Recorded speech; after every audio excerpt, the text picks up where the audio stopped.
Welcome aboard. It's Captain G with the start of another one of our Barbarossa games from HBG. This game has my partner Flak 88 playing the Soviets, and this time I'm playing the Axis. We are using the advanced unit rules.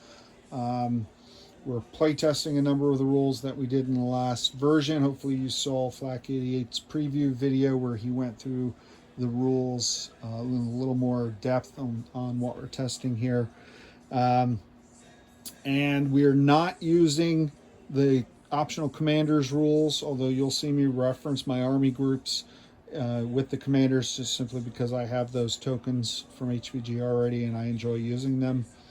And we are not using the Murphy's Law variables. Okay, so with that, we get this out of the way. This will be a long term. This very much will be like World War 1939 G1. I may have to do this in more than one video, but we'll see. So we start with the pre-combat phase, combat initiative, and weather. Combat initiative, turn one, the Axis start with the initiative. And with weather, we start with good weather. And then while you always roll it at the beginning, according to the sequence, we roll at the end of the second player's turn, so that way the beginning player knows what the weather is before they plan their turn, etc. Okay, so weather is good. Purchase units. So let's go over here, and these, I laid out my purchases for this turn. At the start of the game, for turn one and turn one only, Germany has 60 build points. After this turn, we'll be down to 48. We'll go 48 for the rest of the game. So we are building a heavy bomber. This is available only in this version of the unit rules as opposed to the medium bomber. So a heavy bomber, 2 SS Grenadiers and an SS Panzer, 2 airborne, which again is only available in the advanced rules, and 6 infantry. So all of that was my 60 build points. And then in the reinforcement phase, these will come automatically. Every turn, Hungary generates 1 infantry and 2 supplies. And for the first 4 turns, Italy generates 3 infantry, 1 armor, 2 artillery, and I think 3 or 4 supplies. I can't tell.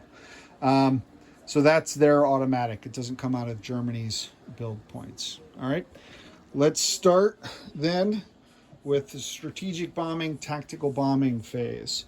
So this is typically when the German player more than the Soviets, but you can send your bombers to bomb the other side's strategic targets. For the Soviets, a lot of that is the factories. In this case, I'm going after this fuel depot in West Kiev because this army group, which is significantly larger than the Kiev footprint by the Soviets in the basic rules. If you can see what he's got here, armor, tank destroyers, mechs, self-propelled artillery, etc. I don't want it doing a counterattack. And the only way to prevent that is to destroy these supplies so they cannot do an attack move. So I am sending in this attack out of, I'll back you up a little bit, out of Warsaw, Luftflotte 2, or Air Fleet 2, 2 medium bombers, and they're moving 1, 2, 3. The Pripyat marshes, which are hard to see because I covered them up with these task force markers, are impassable for ground units in our version of the game, but you can fly over them. So from here, 1, 2, 3, 4, and they'll have 6 movement remaining. So 2 of these, actually, I'm moving the wrong ones. Sorry, Luftflotte 3 is Prague, right down below. So 1, 2, 3, 4, 5, 6, and they'll have 4 left to retrace that 4 to land. Okay, 4. And I'm sending 2 of them. And then I'm also sending, I believe it's 2, because I wrote this down correctly, Blue Flat 3, and from Warsaw 2 tactical bombers. So that's where I had the mistake. So out of Warsaw then, 2 tactical bombers, moving 1, 2, 3, 4, and they'll have 3 left after this. Okay. So those are my strategic and tactical bombing raids to go after those supplies. I'm going to go ahead and resolve that combat, and then we'll do the other combats because we're going to have to eat this one phase at a time. We do have some fantastic prototype battle boards that we're testing for Doug and HBG that look really great, but aren't used in the strategic bombing raid. So the strategic bombing raid are 4 dice at 3. 3s are blue. 1, 2, 3, 4. That's 1 bomber. And 1, 2, 3, 4. That's 2 bombers. Okay. So 2 bombers at 3. Now there is no air defense. The Soviets don't have any air defense. If they had AA guns, they would fire first, but they don't have them. So I'm looking for 3s. I see 7, 8, 11, 5, 10, 12, 7, 3. So I did get 1 hit with the bombers. So that took out 1 of the supplies, and that was probably my best shot, so that's not good. And then the second shot I have is the 2 tactical bombers. They attack at 7, but when they're doing a tactical bombing raid, they actually attack only at 3s, half value. So I only get 2 more 3s with those bombers. And now if I get 2 3s, then I can kill some tanks, but I'm focused really at destroying that depot. Oh, almost. 9 and a 10. So that did not work out for us. So I will land them at the end when I do all of my land aircraft moves. But all right, so that was the strategic bombing raid, tactical bombing raid. Now, combat phase. So let's outline these. We'll do these in steps. In the extreme north, this Finnish army group in Hanga are going into Vilpuri. I have 4 infantry, 4 artillery, and 1 armor, 1 Axis Minor armor, attacking 2 Soviet light, or 2 Soviet infantry. Okay, so let's jump back here and see if we can do this quickly. I have 4 artillery at 3s. I have, I'll put it here. I can't do this quickly. 4 at 3. I have 4 infantry attacking at 2. And I have 1 light tank attacking at 5. Okay, can you see that? Just barely. So here's the prototype Axis Minor battle board, and you'll notice that Axis Minor armor are at 5 versus 7 for Germany and the Soviets, and light armor for Germany is at 5. So you'll hear me refer to them for the minors as light. And then Soviets defend at 2, infantry at 4. I'll just do that real quick. Okay, so the artillery, our first strike, I have 4 first strike artillery. You see? Yep. 4 first strike artillery in this attack. And I got 1 3, so that's 1 of them. So that takes it, 4, there's only 2 of them, so that leaves one guy left. Okay. So attacking that guy, I have 4, 1, 2, 3, 4 infantry and 1 tank at a 5. I need 1 hit to end the battle, and then he'll get to defend. I got a 5. I got a hit with the armor. All the infantry missed. No surprise there. And I guess I could have just rolled the Soviets with it. The defending Soviet infantry at a 4. Got a 5. So he's a miss. All right. So that is this action complete. Now, I won't be doing the rest of them one at a time like this, but I thought it would be quick to get this one out of the way. So these guys move up to Vilpuri in their combat movement attack phase. Okay. All right. So let's outline the rest of the attacks, because it's a complicated dance. Lots of moves. And let me take you down, and let's just focus on this area. I'm definitely going to do this video in parts because this is going to be a lot. All right. So up here in Königsberg, I have the 16th Army under Busch, the 2nd Panzer under Guderian. And those task force markers are here. I have split them up already on how I want to do the attack. Busch is going into Riga. So I'll move this task force marker up. He's taking with him 4, and this is slightly different, Flak 8, because of the last conversation we had prior to this, and you'll know what I mean here in a second. So I'm taking in 7 infantry, 4 artillery, and 2 mechs into Riga. They are joined coming out of Radam, where I have Kleist and the 18th Army group. Kleist is sending 1, 2, his fast movers. So he's sending 2 medium armor,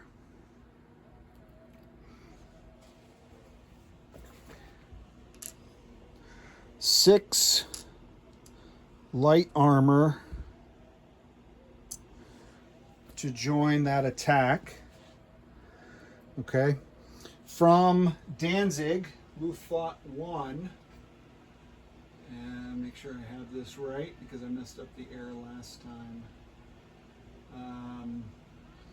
2 tactical bombers from Danzig, flying 1, 2, and they'll have 5 left. Okay? So they have 5 left. All right, so that is the attack on Riga. These are follow-on blitz attacks. Because this is the first turn, the Soviets have not had a chance to do any scorched earth. They've not destroyed any railroad. They've not destroyed any bridges. So my strategic objective in this part of the attack is to secure the bridges up here in the Baltic states.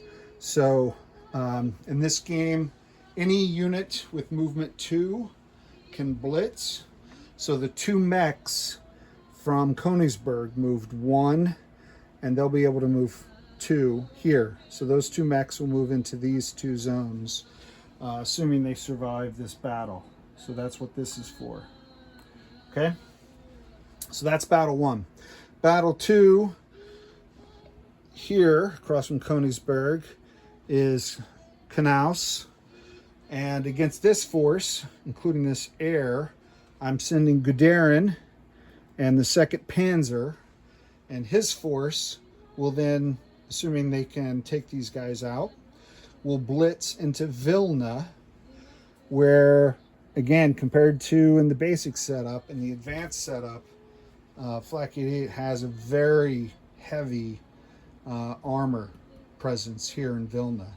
4 medium armor, 2 tank destroyer, 4 light tanks, a couple mechs, a couple artillery, self-propelled artillery. I have to destroy that force before he can pull it back and join it with his call to arms infantry. So this is a very aggressive move, and we'll see how it goes. So step 1, take Knaus with the 2nd Panzer. Now the 2nd Panzer has 2 medium tanks, 6 light tanks, 2 tank destroyers, 4 mechs, 3 self-propelled artillery, and that is the blitz capable force. And then I'm also sending 4 infantry from Kberg in, and they will not be able to move on. They're there to be a meat shield for the 2nd Panzer. Similar to the attack on Rigo, Kleist is sending from the 9th the rest of his fast movers that can move 1, 2 to take this zone. They won't be able to blitz, but they'll be able to move in. So I'm going to move this entire battle group 1, 2 with the intent again of them being there and staying there, and Guderian moving here in the blitz attack. Okay. This battle, you can see the Soviets have air, so I am committing air. From Luftwaffe 1 in Danzig, the Germans start with 4 fighters. I'm sending all 4. And fighters can, in this rule set, can only do air-to-air. So they're there just to shoot down the enemy fighters and tactical bombers and to give the Germans air superiority. All right, so that's them, and I'm going to mess with them all day.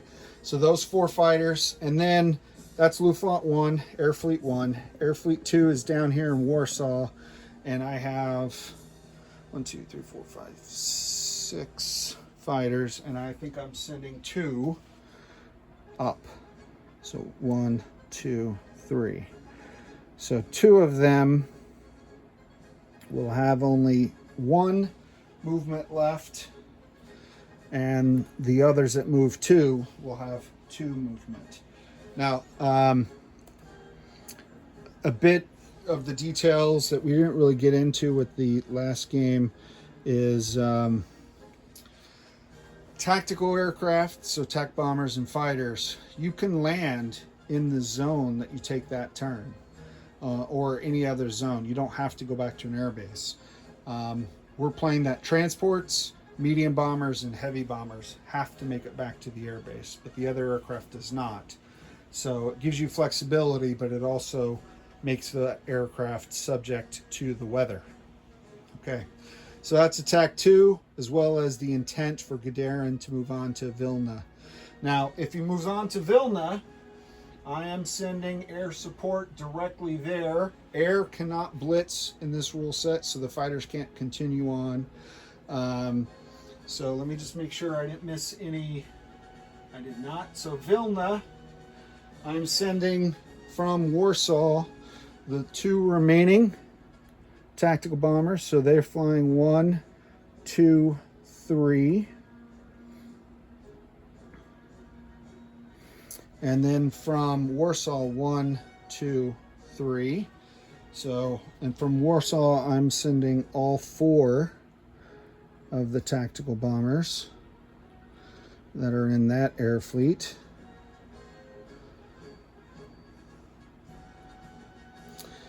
And I'm also sending 4 medium bombers from Danzig. And medium bombers in regular combat, you saw what they get in strategic bombing. In regular combat, they get 1 dice at 8, 1 round only. So good chance of a hit, but they drop once and then they go. So those 4, and then from Warsaw, the 2 medium bombers. Okay.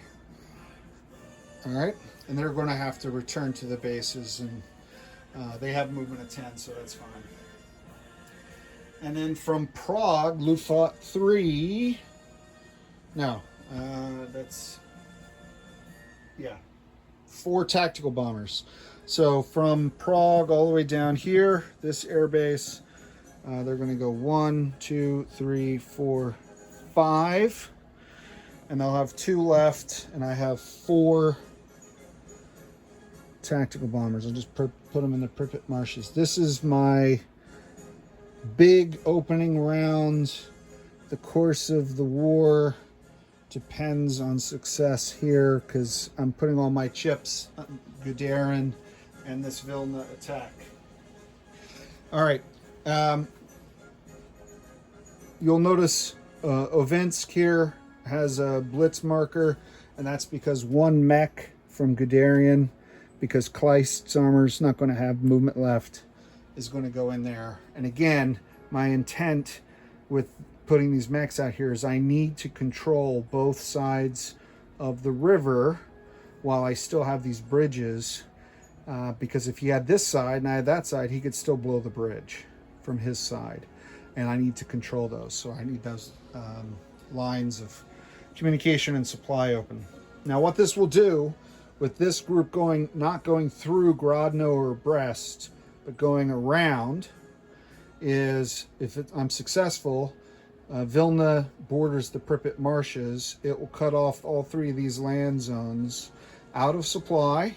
They have no supply in them, and they won't be able to do anything. So that's the strategy there, going around rather than through. When I go now to Army Group South, here from Lublin, I obviously have to, their supplies here, I've got to go through this zone. So I have the 4th Panzer under Manstein is going to go in here and then blitz into this empty zone. So Manstein's 4th Panzer, all the fast movers is this group up here. I won't read you every single unit. You'll see it when we do the battle. Okay, so that's that attack. Also in Lublin is List.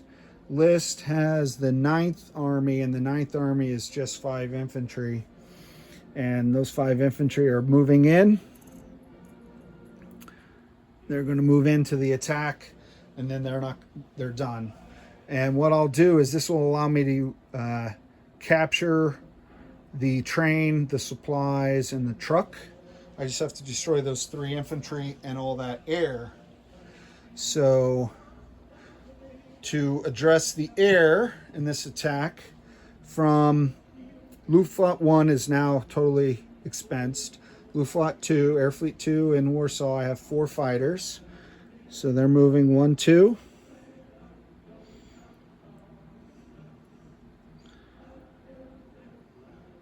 All right. And then Luftflotte 3 down here in Prague, I have 4 more fighters. All 4 of those fighters are going in. Is that right? I think I may only be sending 2. Because I thought I needed...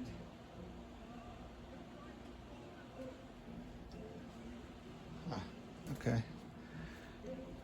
1, 2, 3, 4. All right. 1, 2, 3, 4. Yeah, I gotta leave. 1, 2, 3. All right. So I'm leaving. I must have messed something up in my calculation. 1, 2, 3, 4, 5, 6 fighters between the 2nd and 3rd Air Fleet, and then I have 2 more fighters in Prague and 1 more in Budapest, a Hungarian fighter.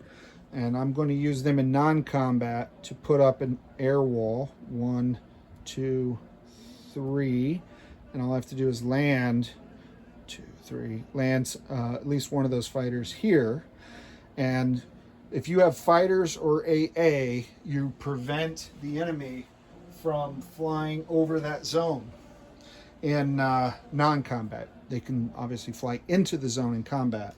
But if this zone, my intent is to cut these guys off as well and trap this air, they could fly out non-combat if I didn't have this air corridor.